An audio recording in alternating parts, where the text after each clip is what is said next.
கிறிஸ்துவின் கிறிஸ்தவம், இது வாழ்வின் வழி. Christianity of Christ. This is the way of life. பரிசுத்த ஆண்டவர் இயேசு கிறிஸ்துவின் இனிய நாமத்திலே உங்களை வாழ்த்தி வரவேற்கிறேன். ஞானோபதேசம் வாய்ஸ் டீச்சிங் வழியாக உங்களை சந்திப்பதில் மகிழ்ச்சி. நீதிமொழிகள் 25 அதிகாரம் 26 வசனம். துன்மார்க்கருக்கு முன்பாக நீதிமான் தள்ளாடுவது கலங்கின கிணற்றுக்கும் கெட்டுப்போன சுனைக்கும் ஒப்பாகும். பிரயோஜனம் இல்லை. அதாவது இந்த அளவுக்கு அது மிக மோசமாக இருக்கும் அப்படின்னு சொல்கிறதுக்கு அவங்களுக்கு தெரிஞ்ச 2 உதாரணங்களை சொல்கிறார். துன்மார்க்கருக்கு முன்பாக நீதிமான் தள்ளாடுவது, விழுந்து போவது, அல்லது துன்மார்க்கனுக்கு முன்னால் நிற்க முடியாத அளவுக்கு ஒரு நீதிமானுக்கான ஒரு நெருக்கடி வரும்போது அது எப்படி இருக்குமா? கலங்கின கிணறு, அதை எடுத்து பயன்படுத்த முடியாது. கெட்டுப்போன சுனை, ஸ்ப்ரிங், ஊற்றுன்னு சொல்கிறோம் இல்லையா, அதுக்கும் ஏன்னா பிரயோஜனம், அதுக்கப்புறமா அது பிரயோஜனம் இல்லாமல் போயிடும். 28 அதிகாரம் 4 வசனம். வேத பிரமாணத்தை விட்டு விலகுகிறவர்கள் துன்மார்க்கரை புகழுகிறார்கள், வேத பிரமாணத்தை கை கொள்ளுகிறவர்களோ அவர்களோட போராடுகிறார்கள். இந்த இடத்துல யார் இவங்க? வேத பிரமாணத்தை விட்டு விலகுகிறவர்கள் துன்மார்க்கரை புகழுகிறார்கள். இவர்கள் துன்மார்க்கரா இல்லை, ஆனால் துன்மார்க்கரை புகழறாங்களாம். வேத பிரமாணத்தை விட்டு விலகுகிறவங்க எல்லாம். ஏன் அப்படின்னா இவங்களும் துன்மார்க்கமான வழியில தான் போயிட்டு இருக்காங்க. இப்போ வேத பிரமாணத்தை கை கொள்ளுகிறவர்களோ அவர்களை தூஷிக்கிறார்கள் இல்லை, அவர்களோட போராடுகிறார்கள். ஒரு நீதிமான் துன்மார்க்கனுக்கு நடுவில் போராட வேண்டியிருக்கிறது. ஒரு நீதிமான் தன்னுடைய நிலைப்பாட்டை காப்பாற்றிக் கொள்ள கூட போராட வேண்டியிருக்கிறது. அவன் சாட்சியை காப்பாற்றிக் கொள்ள போராட வேண்டியிருக்கிறது. அவன் உண்மையும் நேர்மையுமாய் நடக்கிறதற்கு ஒரு போராட்டம் பண்ண வேண்டியிருக்கிறது. சட்டத்துக்கு விரோதமாக தான் நடக்க மாட்டேன் என்று ஒரு நேர்மையானவன் நினைக்கிறதா இருந்தா, நீதிமான் நினைக்கிறதா இருந்தா அது ரொம்ப சுலபமாக இல்லை. ஏன்னா சுற்றி இருக்கிற 90% மேற்பட்டவர்கள் உலகத்தின் பொது வழி என்பது போல விசாலமான வழியில் பலவிதமான தவறுகளையும் உலகத்தோடு கூட கலந்து சேர்ந்து ஒத்துப்போகிற மாதிரி போகிறவங்க தான் இருக்காங்க. இது எல்லாருக்குமே தெரிஞ்ச விஷயம்தான். அதனால் ஒரு நீதிமான் துன்மார்க்கனுக்கு முன்பாக தள்ளாட போராட வேண்டிய ஒரு நிர்பந்தம் வந்திருக்கிறது. அன்னைக்கே அது சொல்லி இருக்கிறதா இருந்தால் பாருங்கள், இன்னைக்கு எப்படி, இன்னைய நிலைமை எப்படி? மிக மோசமாகத்தான் இருக்குது இன்றைய உலகத்தின் போக்கு. அதில் நீதிமான்களாக வாழ்வதற்கு முயற்சி எடுப்பவர்களே சொற்பம், அவர்களும் கூட போராடி வாழ வேண்டியிருக்கிறது. எபேசியர் 5 அதிகாரம் 11 முதல்.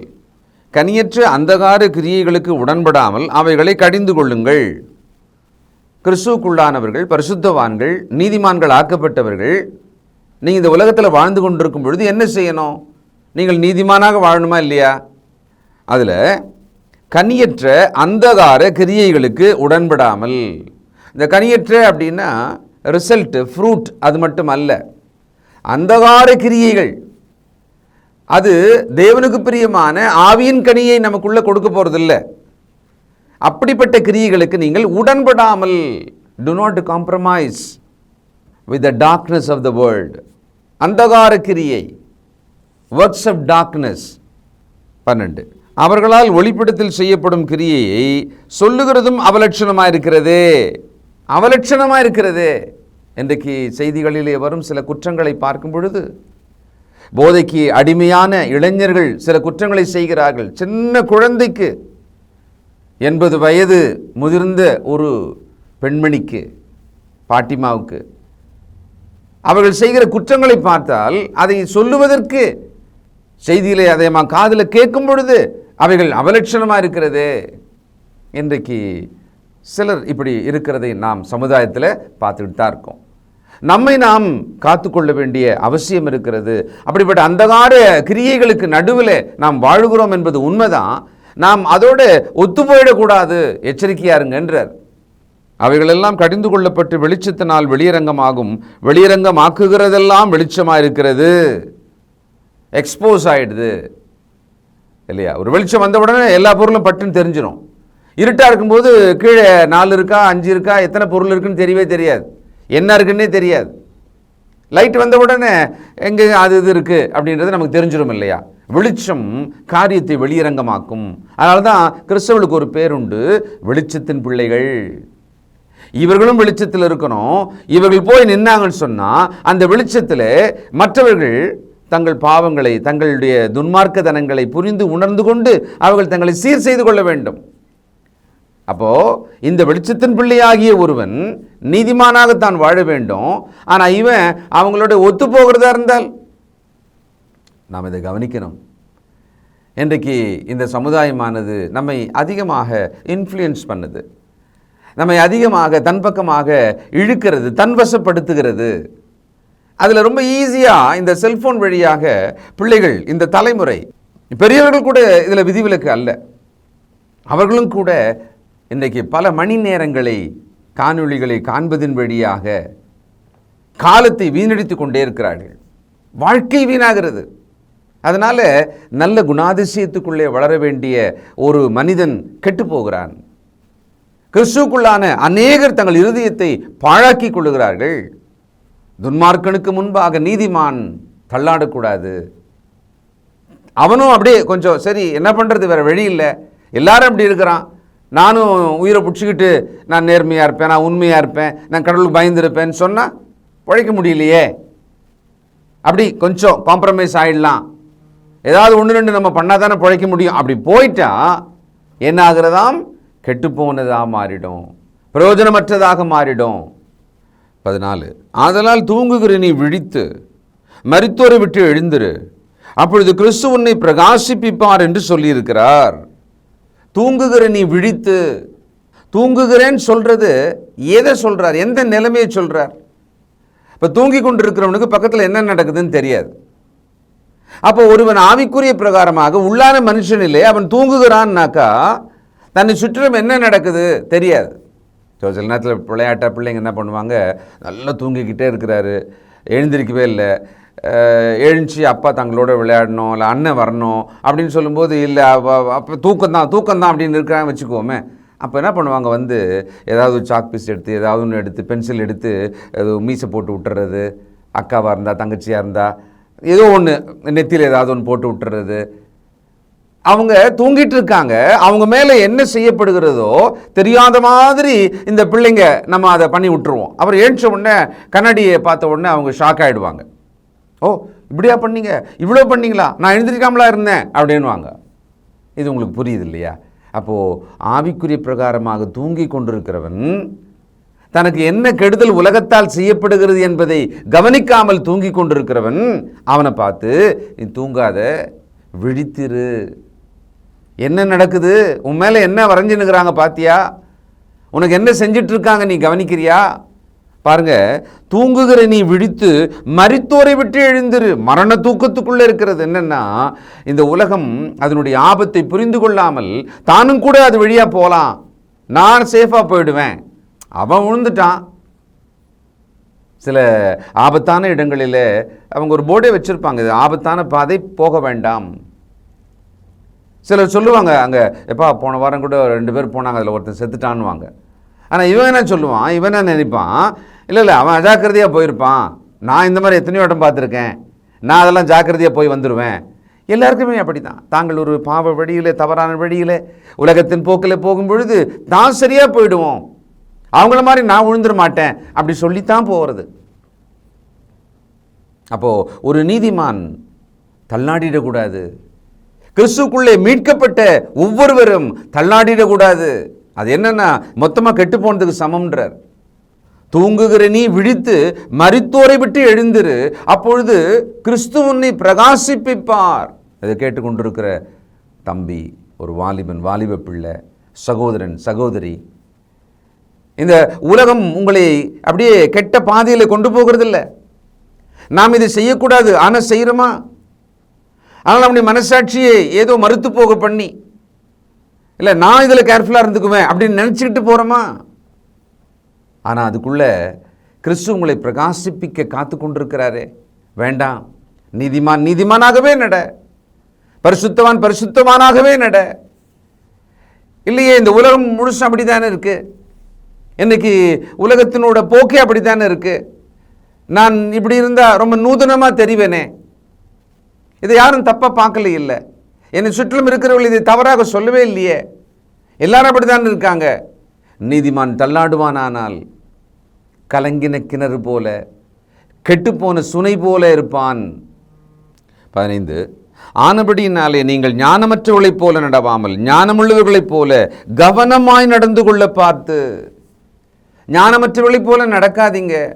தேவன் உணர்த்துறாரு.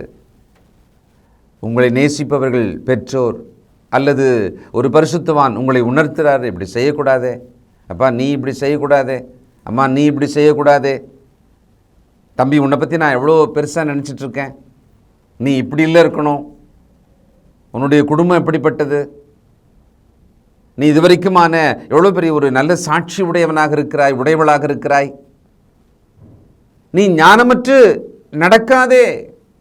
நம்முடைய அற்ப செயல்கள் இந்த உலகத்தோடு ஒத்து போயிட்டு உலகம் அதை பாவம்னு சொல்லலை, உலகம் அதை குற்றம்னு சொல்லலைன்றதுனால நான் ஒரு நீதிமானாக இருக்கிற தரத்தை தாழ்த்தி கொண்டு நான் போகிறேன்னு சொன்னால் கலங்கின கிணறு. கலங்கின கிணறு யாராலும் தண்ணி மொண்டு குடிக்க முடியாது. கெட்டுப்போன ஊற்று, அது ஒரு பிரயோஜனம் இல்லை.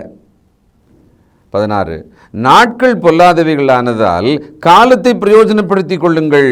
ஆகையால் நீங்கள் மதியற்றவர்களாயிராமல் கர்த்தருடைய சித்தம் என்னதென்று உணர்ந்து கொள்ளுங்கள். முட்டாள்தனமாக நீங்கள் நடந்துடாதீங்க. நீதிமான் தள்ளாடக்கூடாது, துன்மார்க்கனுக்கு முன்பாக தள்ளாடிடக்கூடாது. துன்மார்க்கன் ரொம்ப சந்தோஷப்படுவான், அவன் என்கரேஜ் பண்ணுவான், அவன் உதவி செய்வான், அவன் பாராட்டுவான். அவன் அப்படி இருக்கிறவன் நாம் அவனை போல நடந்தால் அவன் சந்தோஷம்தானே படுவான். இப்போ நாம் இந்த உலகத்தில் வாடுகிறோம், ஆனால் உலகத்தார் அல்ல. அந்த உலகத்தில் தான் இருக்கிறோம், ஆனால் இந்த உலகத்துக்கு சுவை சேர்க்க வேண்டிய, மனம் சேர்க்க வேண்டிய, அது கெட்டு போகாமல் இருப்பதற்கான உப்பாக நாம் இருக்கணும்ன்றார். பார்த்தீங்களா, உலகத்துக்கு உப்பாக இருக்கிறீர்கள்.